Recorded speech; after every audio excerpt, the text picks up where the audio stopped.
Est-ce que tu connais ce moment étrange quand on est un peu à deux doigts de quelque chose de grand? Cette espèce de sensation que quand notre projet commence à prendre forme, quand les opportunités commencent à se multiplier, à s'aligner, tout commence à prendre place, soudainement notre corps se crispe, notre cerveau s'emballe, notre esprit s'emballe et c'est comme on avait une petite voix qui nous demandait « mais est-ce que vraiment je suis prête pour tout ça ?»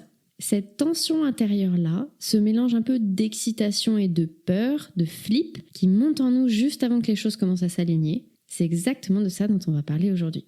Aujourd'hui, j'aimerais qu'on aborde la question de « et si notre plus grande peur, c'était pas celle de l'échec, mais celle de la réussite elle-même ?» Aussi contre-intuitif ça puisse paraître, c'est un vrai paradoxe que j'observe très souvent en coaching et dans cet épisode, on va explorer pourquoi notre ambition peut nous faire peur et pourquoi c'est finalement un des signaux les plus puissants qu'on est exactement là où on doit être. Bienvenue dans Ambitionner, le podcast d'une meuf qui a longtemps cru ne pas être ambitieuse. Je suis Floriane, ingénieure en sciences cognitives et coach mindset, et j'ai longtemps pensé que l'ambition c'était pour les autres. Ceux qui foncent et sacrifient tout pour réussir, mais j'ai jamais pu me contenter d'une vie tiède. Alors j'ai exploré, échoué, et j'ai guéri jusqu'à comprendre que je ne m'autorisais pas à être ambitieuse, que j'avais été conditionnée à rester sage et discrète. Ici, on démantèle ce qui t'empêche d'assumer tes désirs. On parle entrepreneuriat aligné, système nerveux, de cette ambition vraie, douce et sauvage, puissante et respectueuse. De cette voix qui te dit « tu n'y arriveras pas » et surtout de comment la faire taire. Alors si t'es prête à réclamer ton droit de vouloir plus sans culpabilité, bienvenue dans le mouvement ambitionné et bonne écoute.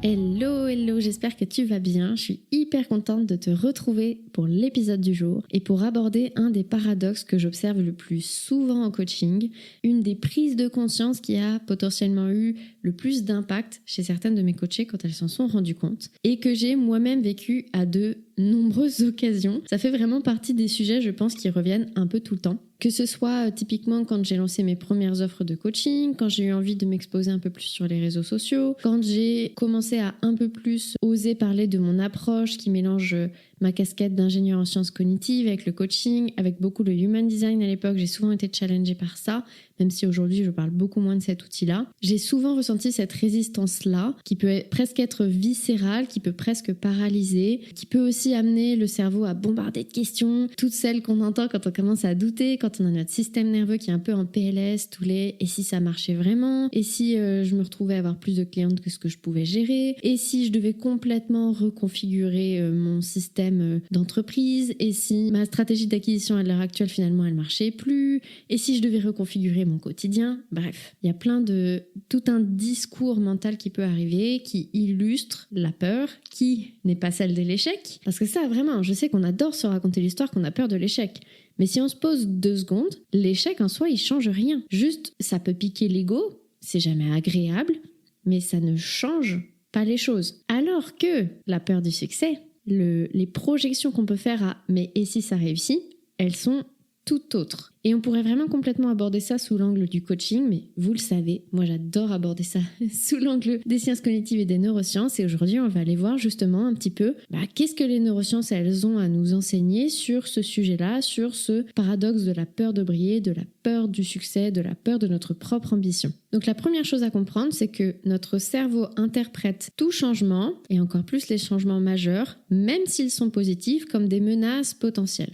Là-dessus, si on regarde du côté des travaux du docteur Evian Gordon, qui est un neuroscientifique, il explique au travers de ce qu'on appelle l'organisation 1-2-4 du cerveau. Le cerveau, il traite d'abord les menaces, puis les récompenses. Et c'est fondamentalement un mécanisme de survie qui est câblé sur notre neurobiologie qui a été nécessaire pour notre évolution. Donc là, c'est vraiment des millénaires d'évolution qui font qu'on fonctionne comme ça. Quand notre ambition, elle nous amène au bord d'une expansion identitaire, vraiment un changement immense, on commence à avoir nos habitudes, nos actions qui changent et du coup on tend vers des résultats différents et du coup vers une identité nouvelle, qui est celle à laquelle on aspire, pour laquelle on travaille. Mais quand on tend vers cette expansion-là, notre système limbique, donc la partie primitive de notre cerveau, elle va déclencher une réponse de stress. Notre système limbique, notre système nerveux va déclencher cette réponse de stress. Non pas parce qu'on va échouer, mais parce que réussir signifie quitter une identité connue pour une nouvelle qu'on ne connaît pas, qui est inexplorée. Et du coup, c'est hyper important de comprendre ça. La peur qu'on ressent face à notre ambition, face à nos projets, à la grandeur des projets qu'on sent au fond qu'on est capable de porter, n'est pas un signal d'arrêt. C'est un signal d'expansion. Ça fait probablement partie des choses que je vois les plus génératrices de frustration chez les personnes, surtout celles qui sont dans cette démarche d'évolution, qui ont envie de créer des grands projets. Ce fameux phénomène d'immunité au changement, tous nos systèmes psychologiques et neurobiologiques qui résistent naturellement aux transformations profondes, même celles qu'on désire consciemment. Et ça en soi, c'est une réalité biologique. On n'y peut rien et c'est au final un peu parce que l'humain fonctionne comme ça que mon métier existe. Tout le métier de l'accompagnement au coaching, c'est justement ça, c'est d'accompagner les personnes à rentrer avec plus de facilité dans leur nouvelle identité parce que seul, on est littéralement conçu pour résister à ça. Pour le dire autrement, notre corps réagit comme si la transformation positive qu'on cherche était une menace existentielle. Je trouve ça absolument fascinant. Et c'est simplement le signe que notre biologie actuelle n'a pas encore rattrapé nos aspirations modernes. C'est mine de rien, à l'échelle de l'humanité, extrêmement récent qu'on ait le temps et l'espace de nous occuper de nos aspirations personnelles, identitaires, spirituelles, etc. Parce qu'on n'a plus besoin, en tout cas pour nous actuellement dans notre société moderne, de nous inquiéter de qu'est-ce qu'on va manger, est-ce qu'on va pouvoir dormir au sec, est-ce qu'on va avoir chaud. Ça fait plus partie de nos inquiétudes du quotidien et du coup on peut se concentrer sur notre développement identitaire, avoir une vie qu'on trouve riche de sens, notre accomplissement. Ça c'est extrêmement récent. Et ce qui est à la fois curieux et fascinant, c'est que plus notre ambition elle est alignée à notre potentiel, plus cette résistance elle peut être forte. Parce que une ambition authentique, elle nous demande pas juste de faire plus, elle nous demande d'être plus. Elle nous demande de devenir une version élargie de nous, une version augmentée, agrandie, qui vise à plus grand, qui vise à rayonner plus, qui vise à impacter plus, qui vise à contribuer plus. Et du coup, forcément, qui dit plus de résistance aussi.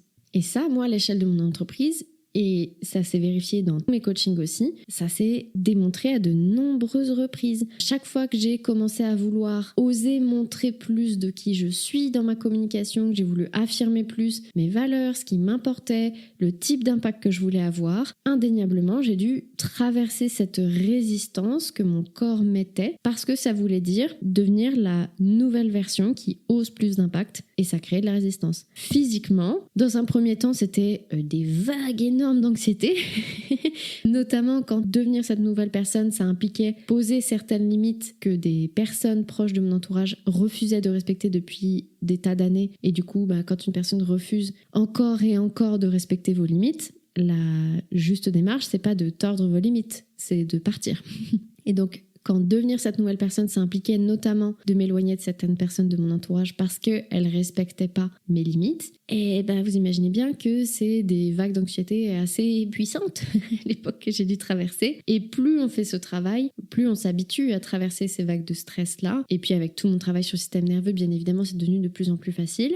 Mais il n'empêche que maintenant, je peux voir et repérer facilement, physiquement, quand cette anxiété subtile mais persistante pointe le bout de son nez, quand la procrastination active sur des actions clés commence à arriver, quand je commence à nouveau avoir des questions sur ma légitimité, sur ce que j'apporte, etc. Malgré mon background, malgré mes formations, malgré les dizaines de clientes que j'ai eues, quand tout ça commence à arriver, maintenant je sais que ce n'est pas un manque de compétences, c'est encore moins un manque de volonté, c'est un signal du système nerveux qui dit « Attention, tu t'apprêtes à faire quelque chose d'important, tu t'apprêtes potentiellement à devenir quelqu'un d'autre, c'est inconnu et donc c'est potentiellement dangereux. » Mais le message c'est surtout pas « N'y va pas », c'est j'ai peur qu'on y aille.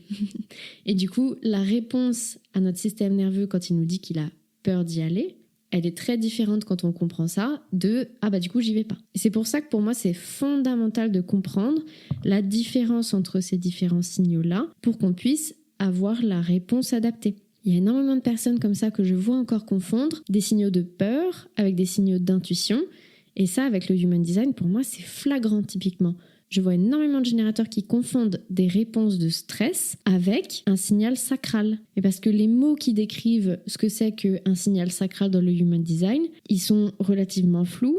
Autant cet outil peut être vraiment extrêmement précis parfois, autant il est quand même très dépendant de la façon dont la personne auprès de qui vous apprenez transmet les mots. Et si elle-même, elle n'est pas éduquée sur le fonctionnement du système nerveux, on peut complètement se retrouver à avoir un discours qui décrit ce que c'est que la réponse sacrale, qui décrit au final des réponses de stress. Et où du coup, je me suis retrouvée plusieurs fois avec des coachés qui, à chaque fois que leur corps leur donnait un indicateur de stress, pensaient que c'était leur sacral qui leur parlait et qui du coup se retrouvaient complètement perdus au bout d'un moment et plus savoir quoi faire et à fuir la frustration, fuir tout ce qui les embêtait parce que le Human Design leur donnait un excellent discours pour justifier tout ça. Bref, c'est un autre sujet. Tout ça pour dire que quand on s'aligne à nos plus grandes ambitions, il y a de grandes chances qu'on doive traverser des inconforts liés à l'expansion de notre système nerveux nécessaire pour atteindre de nouveaux seuils identitaires. Et globalement, cette peur-là, cette réaction du système nerveux-là, en coaching, j'ai pu observer qu'elle se manifestait souvent de 3 façons. La première, c'est vraiment l'auto-sabotage. J'aime dire que l'auto-sabotage n'existe pas, mais en même temps, ce terme-là, il est excellent pour expliquer le mécanisme psychologique qui se passe derrière. Donc quand on s'observe commencer à procrastiner les actions décisives, juste parce que justement, elles deviennent plus cruciales, c'est typiquement une tentative inconsciente de maintenir l'équilibre de notre système, même quand cet équilibre n'est plus à notre avantage. L'autosabotage, c'est ça, c'est je capte que là, si je fais ça, ça va être important, ça va emmener du changement, du coup, inconsciemment, je le procrastine et je fais d'autres choses pour éviter le changement. Cette peur paradoxale, elle se manifeste aussi par de l'hyper-analyse. Quand on commence à se perdre dans les détails, à chercher la perfection absolue, à créer inconsciemment des obstacles qui retardent notre expansion, quand on rentre vraiment plus dans le souci du détail, mais vraiment la maniaquerie du détail, on va appeler ça l'analyse paralysante, et c'est aussi un mécanisme de régulation qui active spécifiquement le cortex préfrontal pour éviter l'incertitude liée au changement. Donc si tu te perds dans le fait de créer des plans, hyper bien définir ton offre, passer 10 000 ans sur ton étude de marché, mais qu'à aucun moment tu vas parler à un vrai humain alors que tu veux lancer des offres de service, peut-être que tu es dans l'hyperanalyse. Et le troisième point, c'est le doute de la légitimité. Vraiment commencer à douter de sa légitimité, cette petite voix qui commence à nous demander « Qui es-tu pour viser si grand ?» qui surgit précisément quand on est sur le point de justement faire ces fameux sauts quantiques. Je suis pas forcément hyper fan de ce mot-là, de saut quantique, mais en même temps, ça explique plutôt bien ce mécanisme-là. Donc, quand on est sur le point d'entrer dans une nouvelle identité, une nouvelle ère, où on est une nouvelle personne, de nouvelles habitudes, de nouvelles actions, de nouveaux résultats, ce doute-là, cette petite voix-là, c'est notre cerveau qui tente de réconcilier notre identité actuelle avec celle qu'on est en train de devenir. C'est le moyen très facile pour lui, comme on commence à entrer dans une nouvelle identité, de venir mettre du doute sur le fait que cette nouvelle identité, c'est vraiment nous. On commence à devenir une nouvelle personne et du coup, il me dit « Mais attends, cette identité-là, je la connais pas. Est-ce que vraiment c'est nous ? Et du coup, est-ce que vraiment t'es légitime à être cette personne ?» Ça, c'est le troisième point qui, très souvent, pointe le bout de son nez. Je sais que moi, c'est le premier qui vient. Dès que je commence à douter de ma légitimité, je sais que là, il y a quelque chose qui est en train de se passer et que tout ce que j'ai mis en place, c'est en train de porter ses fruits et qu'il y a une évolution qui est en train de s'installer. Et du coup, tous ces mécanismes-là, c'est surtout pas des défauts de caractère, c'est surtout pas des défauts d'ailleurs, c'est simplement des réponses neurobiologiques prévisibles à notre expansion. Cette résistance qu'on sent n'est pas un obstacle à notre ambition, c'est la confirmation qu'on est en train de mettre en place les bonnes choses pour notre ambition. Donc concrètement, maintenant qu'on sait tout ça, qu'est-ce qu'on fait quand on ressent cette peur paradoxale ? La première chose, c'est vraiment de la reconnaître pour ce qu'elle est. C'est juste un signal de croissance. C'est pas un avertissement d'échec, c'est pas un avertissement que t'es pas sur la bonne voie. Au contraire, c'est un signal que là, ce que t'es en train de faire, ça commence à porter ses fruits. Il y a une astuce toute simple pour réduire un peu l'impact de ces émotions-là, qu'on tient des travaux du Dr Matthew Lieberman, qui consiste à simplement nommer précisément ce qu'on ressent et juste mettre des mots sur ce qu'on ressent. Ça permet de réduire significativement l'activation de notre amygdale, qui est à l'origine de toutes ces émotions qui vont venir un peu nous surcharger, activer les parts primitives de nous, facilement nous faire tomber dans les modes survie de notre système nerveux, nous couper de notre néocortex et du coup de notre capacité à réfléchir avec profondeur. Cette partie-là, donc l'amygdale, c'est la partie du cerveau qui gère toute cette réponse du stress-là. Il y a une étude qui a été faite avec des IRM fonctionnels qui permettent de montrer que vraiment juste mettre des mots sur nos émotions, ça diminue de jusqu'à 30% l'activité de l'amygdale. C'est une astuce toute bête, donc ça vaut vraiment le coup de la mettre en place. Donc simplement venir affirmer « Je ressens de la peur face à cette opportunité et c'est un signe que je m'apprête à grandir, pas à échouer », c'est tout simple et ça peut déjà grandement aider à continuer d'avancer sur notre chemin. Deuxième chose, c'est échanger avec votre système nerveux. Ouvrez le dialogue avec votre système nerveux. dites-lui littéralement que vous comprenez qu'il essaie de vous protéger, remerciez-le, mais que ce changement est sécuritaire même s'il est inconfortable. C'est une pratique où vraiment, peut-être vous allez vous sentir un peu bête en le disant. Sincèrement, moi au début je me sentais un peu bête. Je le faisais tranquillou dans mon bureau en m'assurant que personne ne m'entendait. C'est tout simple, mais ça marche. Forcément, quand on se retrouve à parler à notre corps, à lui dire « je comprends que tu essaies de me protéger, merci, etc. », vous allez voir que tout naturellement, on va avoir envie de se prendre un peu dans les bras, de serrer, de se masser la nuque, des choses comme ça. Tout ça, c'est des gestes qui sont hyper régulants, qui vont vraiment nous aider à apporter de l'apaisement dans notre système nerveux pour justement créer de la sécurité dans ce processus d'expansion. Personnellement, c'est quelque chose que je fais maintenant quotidiennement. Ça fait partie des choses qui ont le plus changé ma vie. On est vraiment très loin de la pensée magique. On est vraiment sur de l'échange avec son système nerveux, de la neurobiologie, des neurosciences. Donc, je vous invite vraiment à tester ça. Et la dernière chose qui, moi, m'a vraiment aidée face à cette peur-là, c'est d'imaginer que rentrer dans une nouvelle identité, c'est peut-être pas tant un saut quantique, c'est pas tant bam, je deviens une nouvelle personne, mais c'est plus comme essayer petit à petit de changer de style vestimentaire. Peut-être que aujourd'hui, en tout cas, je sais pas si je te le souhaite, parce que peut-être que tu t'habillais déjà très bien au collège, mais moi personnellement, le genre de vêtements que je portais au collège, c'est plus du tout ce que j'ai envie de mettre aujourd'hui. Et j'ai pas du jour au lendemain changé mon style vestimentaire entre le collège, le lycée, la prépa, etc. C'est petit à petit, je me mettais à préférer certaines couleurs à d'autres, à préférer certains styles de chaussures à d'autres, et c'est très progressivement à chaque fois que j'ai arrêté de porter certains t-shirts et que j'en acquérais d'autres. Et j'aime vraiment voir le changement d'identité aussi comme ça. C'est pas forcément juste du jour au lendemain tu mets d'autres vêtements et t'as l'impression d'être dans un costume, c'est tu gardes le même t-shirt mais tu mets des pantalons différents. Et ça permet petit à petit de laisser plus d'espace à notre système nerveux pour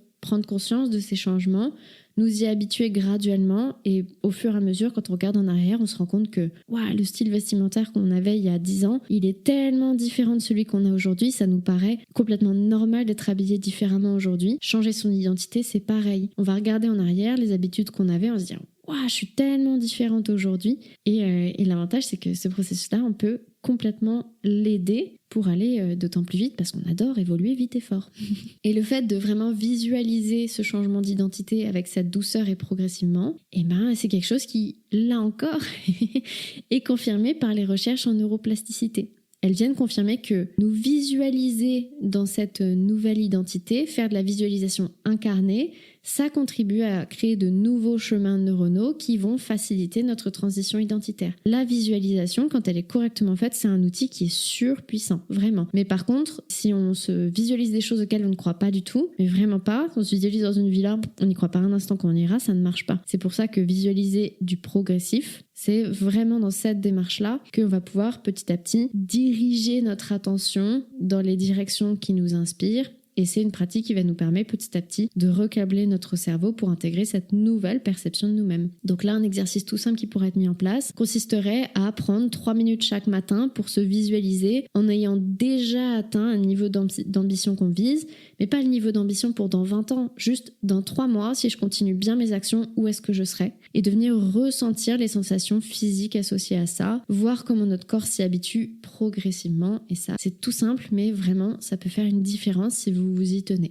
Pour conclure, cette peur de réussir au-delà des limites actuelles, vraiment j'ai envie que tu repartes aujourd'hui en ayant conscience que c'est pas un frein et que ça peut être le signal le plus puissant que tu es sur la bonne voie, la voie de ton expansion authentique, de ton ambition, bien liée à tes valeurs, bien liée à tout ce que tu es capable de faire. J'aimerais qu'à partir d'aujourd'hui, tu remplaces la question « Est-ce que je suis prête pour ça ?» par « Et si cette peur était exactement le signe que je suis sur le bon chemin ?» J'aimerais vraiment entendre ton expérience sur tout ça, savoir comment toi tu l'as déjà vécu, si tu l'as déjà vécu, si tu as déjà ressenti ces tensions, si tu as déjà eu l'impression d'être tiraillé entre ton désir d'expansion et ta résistance intérieure de peut-être rester un peu là où tu es déjà parce que c'est confortable. Si c'est le cas, si tu as envie de me partager ça, n'hésite pas à venir me contacter sur Instagram, @fariane.co, les liens sont en bio comme toujours, en réponse à la newsletter ou directement en commentaire de ce podcast. Je serais hyper curieuse de savoir comment tu as vécu cette ambivalence-là. Je réponds toujours aux messages et d'ailleurs, ces conversations, elles nourrissent souvent à la fois mes pratiques, mes réflexions et les prochains épisodes de podcast. Donc n'hésite surtout pas, ça me fait toujours plaisir d'échanger avec la commu.